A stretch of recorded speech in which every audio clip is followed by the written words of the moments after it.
Well, I am here today with my friend, and Scott McKain has written a new book, Create Distinction. It is great. He is a speaker extraordinaire all over the world. I think he's spoken in, I don't know how many countries, every state.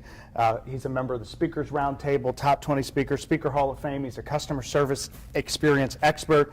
He's an author of all great books.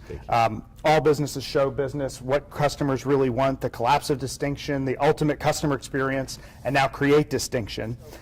Let's go all the way back in time. Sure. Not to like your first memory, but pretty close. Your childhood, you grew up in Indiana. Right. And your parents owned a grocery store in a small little town. And you saw franchises coming into town. McDonald's, Burger King started coming into the Sure. scene. That started to affect restaurants. Did that early experience, it's written in here and you speak Right. about it, but did that really start your thinking on differentiation and distinction? I couldn't understand.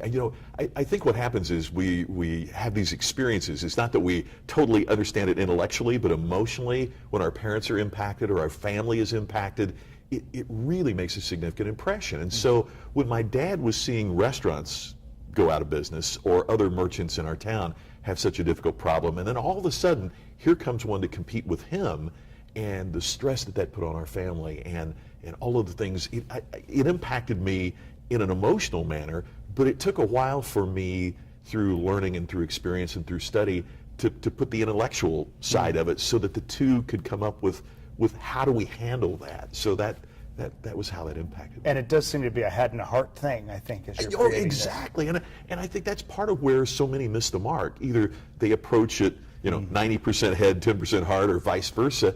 And there really is some kind of ebb and flow and balance to it to get us to where we need to be. You talk about differentiation and that. I love one of your quotes where you say, if you cannot create distinction, you're doomed to mediocrity. Yeah, absolutely. And why is it that so many businesses and so many people today almost seem to embrace that mediocrity? They almost don't seem to want to create that. Why do you think that is? It's the misunderstanding about safety. It's that, hey, at least if I'm in the middle of the pack, I'm hanging on. I'm going to get my check. Everything's going to be all right. I'm not going to fail. And we've built such a culture of the fear of failure that if we crash the business or crash our careers, that something, that's the end. And we know that it's not, but we don't, that feeling that it's safe, I think, is part of why people are willing to hang in there. The other thing is we never really talk about how do you do it, right? I mean, I'll give you a quick example. I spoke for a group of auto body shops, okay? So these are entrepreneurs, they own auto body shops, they've been successful. They got into it because they're car people, not because they're customer people.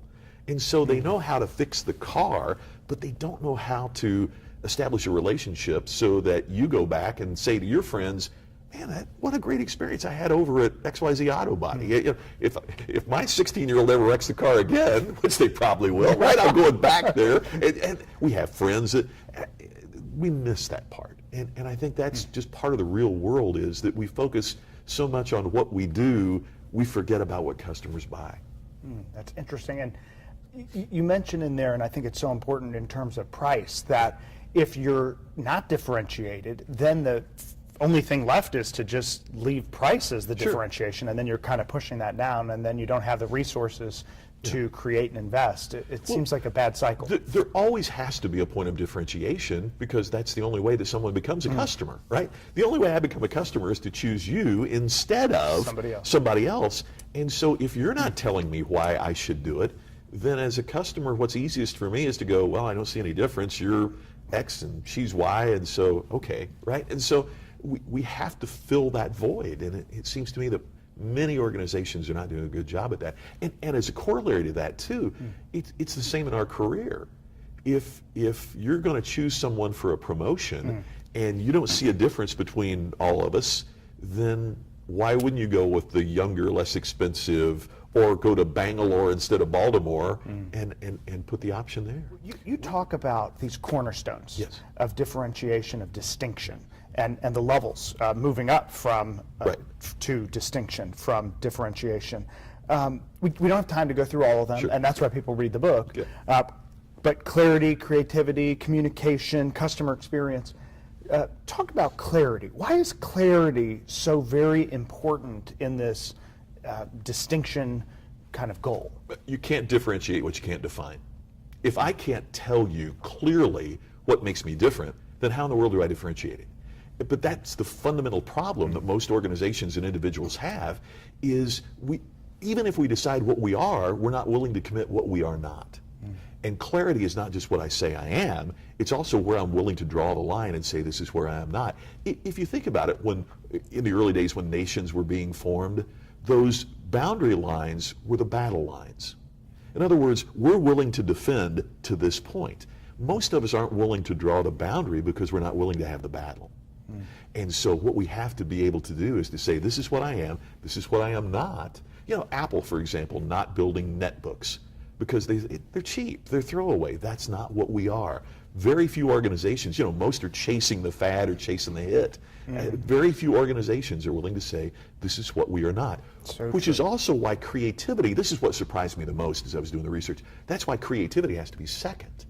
I always thought we'd think outside the box, we'd come up with these ideas, and then from that, we found it was the opposite, that you plant your flag in the ground first, and then within that boundary, then you get creative. Because you even say on that next step that without the clarity, it's meaningless. Right, So exactly. That's interesting. They all do link together. But how, to bring these two things together, your speaking and distinction, one of the ways you distinguish yourself is you tell these extraordinary stories. Thank you. So how did you learn to create distinction for yourself as a speaker? How did you get this interest in speaking, and how did you learn to tell stories in such a way that distinguishes you from all the other speakers? I've never told this before. This part isn't, I've never written this, and the aha was when you were asking that. You know, because one of the things I write in the book is we run from our own uniqueness. We run from our own stories. We love to tell the Apple That's story, right. but not our own, and all of a sudden guilty as charged. You know? When I was a kid, we took in my cousin. His father had passed away, and so my mom and dad brought him in, and he was an athlete. He was the biggest sports star in the school, and he was getting all these awards, and I saw him on the front page of the sports section in our newspaper.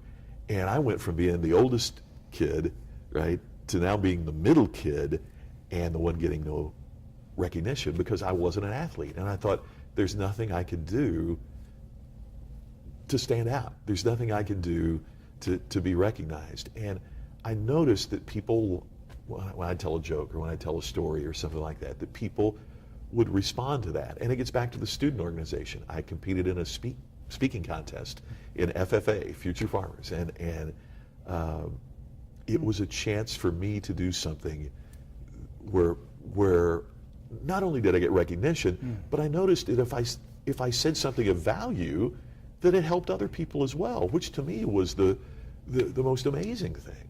And so you're using your skill and they're gaining from it. Which is the ultimate, isn't it? That's I mean, ultimate. the chance to develop the blessings that you've been given, and also to use that to help other people deal with the challenges that they have. And one of the things I realized from my cousin, though, was how hard he worked to be good at athletics. And I thought, if I work that hard at this, maybe I can express myself better. Maybe I can find a way to, to influence people more. I think this helps a lot of people to be different, to distinguish themselves, and to live in a distinctive way, whether it's in a company or whether it's individual. I think it can make a big difference. And again, I love it. What to do when great isn't good enough, because so many times today, if you're great in a mediocre pack, that's not good enough. It's not good enough. Or the rules of good to great might have applied for those companies at that specific time, but look at what's happened to Circuit City and to Fannie Mae and to those that he was using as an example. Not a criticism to him, just the fact that if you don't stand out in your category, if you don't stand out, you're done. You're done. Even if you're doing the other things right. And so it's not good enough because we're in such a hyper-competitive culture today. Otherwise, you just go out in a great way, and that's not what anybody wants. A beautiful flame Thank out. you, Scott. This is awesome. Thanks so much. Privileged to be here. Thanks for having me. Thank you.